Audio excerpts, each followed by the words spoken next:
So glad to hear Cantor Marcy singing that, because that was one of my mom's favorites, and I used to sing it with her regularly.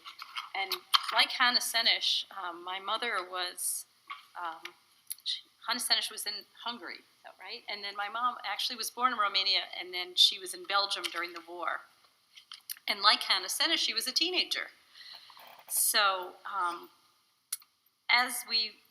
as Rabbi mentioned, Kristolnacht is known as the night of the broken glass. And typically people know about it because of the date in Germany, which is November 9th of 1938. And many years ago, I visited Belgium with my mom and met some of her friends from before the war. And I said, well, the Kristolnacht in Antwerp. And they said, there was no Kristolnacht in Antwerp, because it didn't get named that way. But basically, once you had this November 9th event in Berlin and in many towns of Germany, this was done wherever the Germans went. So that date marks the end of the normal life for Jewish communities in Germany and then throughout Nazi-occupied Europe.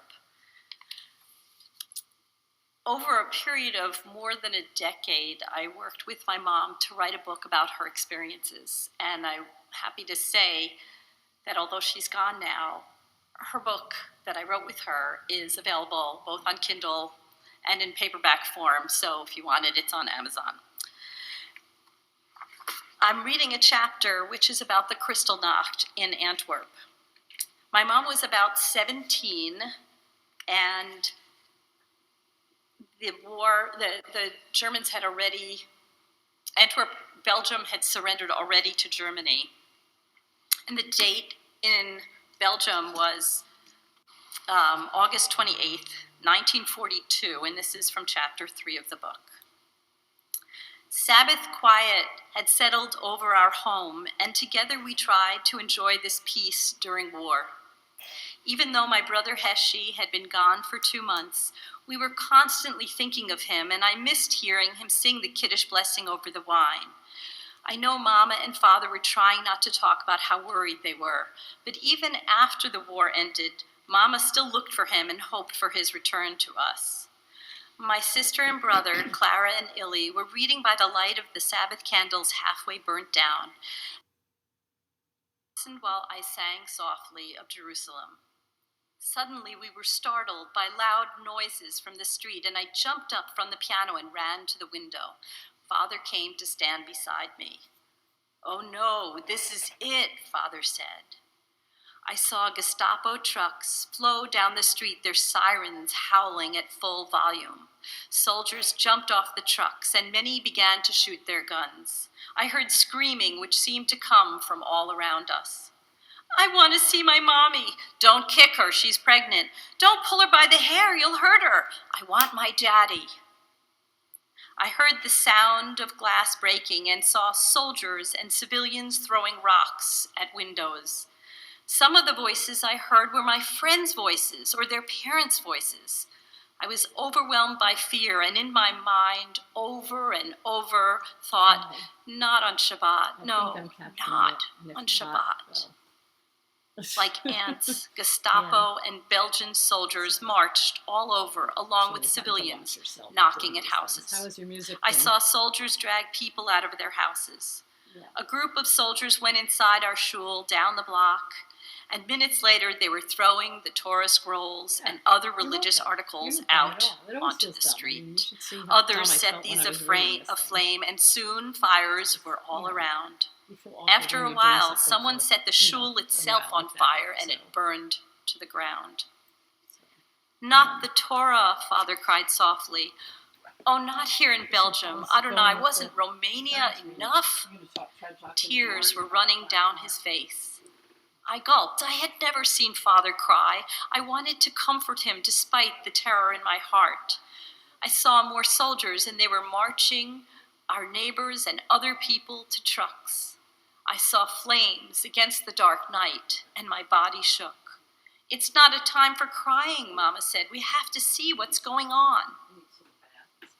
I put my hand on Father's arm and was about to speak when several Gestapo soldiers banged on our front door. Mama lit a cigarette and Clara went to sit next to her.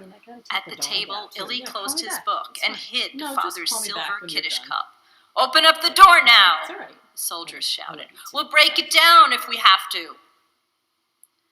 "Yes, just 1 minute," Father said. "I'm coming to open the door." I rushed to sit next to Mama, and Father opened the door slowly for about 3 or 4 Gestapo soldiers, who pushed him back and pointed their guns at us.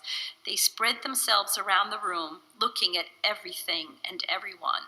"Show your papers," one of them demanded. "Here, sir, we are Romanian citizens," Father said, as he pulled our passport papers out of the bureau, moving as if he was in shock. He handed them to one of the soldiers, who barely looked at them before handing them back. "Oh, Romanian, you can stay here. We're not taking Romanian Jews today." They quickly marched out, and we sat in silence, listening to the horrors around us. We realized we were allowed to stay because Romania was part of the Axis alliance with Germany and thus was considered an ally. This was heartrending irony when you know how Romanian Jews in Romania were massacred. Soon there was screaming from upstairs within our building. "The Hamowitz family upstairs," Mama whispered. "Why are they being taken? They've never bothered anyone." "It's that movie they showed," my brother Illy said. "It's called The Eternal Jew, and it makes the Gentiles hate us, fiercely hate us. And the Hamowitzes are very religious Jews." "God will protect the Hamowitz family, Rosa, don't worry." Mama replied in Hungarian, and for a few moments they continued to discuss something. I went back to the window, trying to stay hidden behind the curtain. I heard the soldiers dragging people out of the Hamowitz apartment. Soon, I saw it was Mr. Hamowitz, then Mrs. Hamowitz, and the children. "I want my little girl with me," Mrs. Hamowitz screamed loudly. "No, you can't have her," the soldier replied, roughly slapping and hitting her. "She's going in a different truck." We were stunned. You can't function when this happens around you. I saw Gestapo soldiers separate mothers and children from fathers and older boys and put them in separate trucks. A man protested, and a soldier brutally beat him with a gun until the man fell down, probably dead. One woman who cried out had her clothes ripped off of her, then she was beaten, punched, and thrown on the ground. The soldiers seemed to do whatever they wanted for any reason, and I finally had to turn away. There was altogether about 2 hours of horror in the streets by our home until finally the trucks and soldiers left, carrying away a good part of Antwerp's Jewish community. "We can't stay here. They'll come back for us," Father said in Yiddish. "They won't leave us just because we're Romanian." "Children, gather by me," Mama said. "Each of you must quickly pack a small bag, very small. Then choose some clothes that you can wear and put a few sets of clothes on, one on top of the other, so that you're wearing a few layers of clothing.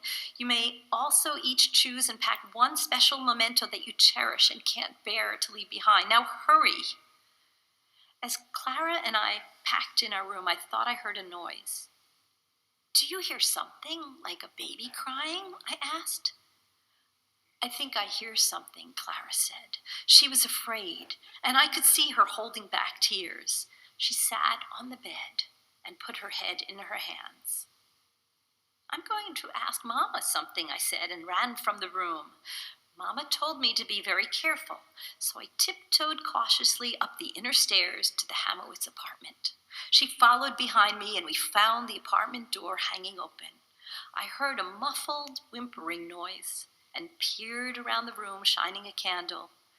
Cowering under one of the beds, I found 4-year-old Hannah. "It's me, Hannah," I said softly to the little girl I had often babysat. "Mama told me to stay here and be very quiet," Hannah said, rubbing and crying and rubbing her nose. "When will she be back for me?" Chapter 4. None of us slept on Kristolnacht. As I lay in bed in the dark silence, holding the sleeping Hannah Heimowitz, in my mind, I still heard the windows shattering, my neighbors screaming, and the brutal commands of the Gestapo soldiers. In the corner of our room, 2 small bags, our school bags, were packed and ready, and before dawn, Mama poked her head into our room. "We are going to leave as soon as curfew ends at 6 o'clock, Mama said. She spoke in a hushed whisper, and from then on, I believe none of our voices rose above a whisper until the war ended. Clara sat up in bed, and I went to sit with her. I was shocked by the heavy, brooding circles under her eyes, then caught a glimpse in the mirror of my own pale, anxious face. I patted my sister and went to the kitchen. "We'll be going to the abandoned flour factory, Frida," Mama said. She was alone in the kitchen, packing food essentials. "Remind your sister and brother to wear as many clothes as possible, because we don't want to carry much or draw attention to ourselves." So I'm going to stop there and tell you that in a nutshell, they went and hid in this abandoned factory, and then they went through various hiding places, at least a dozen. And my mom joined an underground movement and took on a fake identity and was able to go out and help her family and get food for her family and help others find hiding places. And I thank you, Rabbi, for letting me share, and I hope it wasn't too sad to hear. There is a story of hope in this, in that a good part of her family did survive, and that she was able to help others. This is the end. And she always liked to tell people to stand up. If you see something bad happening, something wrong happening to anyone, don't sit by. Stand up and speak out. Thank you, and Shabbat Shalom.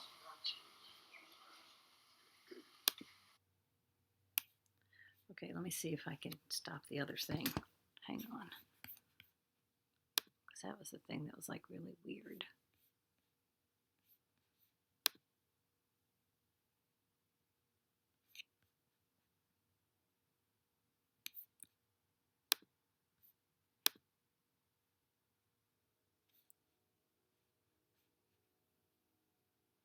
I don't know how the heck you save the darn thing.